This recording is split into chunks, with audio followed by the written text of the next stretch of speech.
Hidden cam, NYC Democratic Election Commissioner, they bus people around to vote. By Project Veritas, James O'Keefe exposes what everyone except Democrats have known to be true.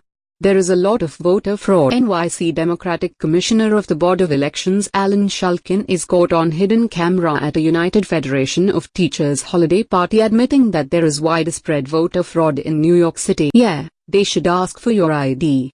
I think there is a lot of voter fraud, said Shulkin, who elaborated on the types of voter fraud that are taking place in New York. Voter fraud has been labeled as a right-wing myth by the left, but Shulkin, a Democrat, confirmed everyone's worst fears, going against the grain of his own party. You know, I don't think it's too much to ask somebody to show some kind of an ID. Like I say, people don't realize, certain neighborhoods in particular they bus people around to vote, said Shulkin. When asked about which type of neighborhoods the busing of voters takes place in, Shulkin confirmed that it was minority neighborhoods, adding, they get buses and they move people around. Shulkin expressed concern over voter fraud and suggested that Mayor Bill de Blasio was to blame for a lot of the voter fraud taking place in New York City. He gave out ID cards.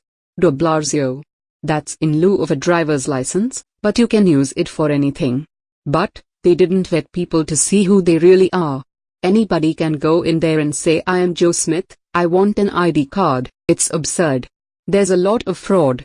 Not just voter fraud, all kinds of fraud. Despite having disapproval with de Blasio's faulty ID program and widespread voter fraud, Shulkin also expressed concerns over safety in the polling locations as well as the potential for voter fraud, specifically with regards to Muslims swearing they detonate bombs in the public schools, which we are using. That could disrupt the whole election. Your vote doesn't even count, because they can go in there with a burqa and you don't know if they are. It is clear after listening to a New York City Democratic Election Commissioner that the Democrats are in denial of the fraud that surrounds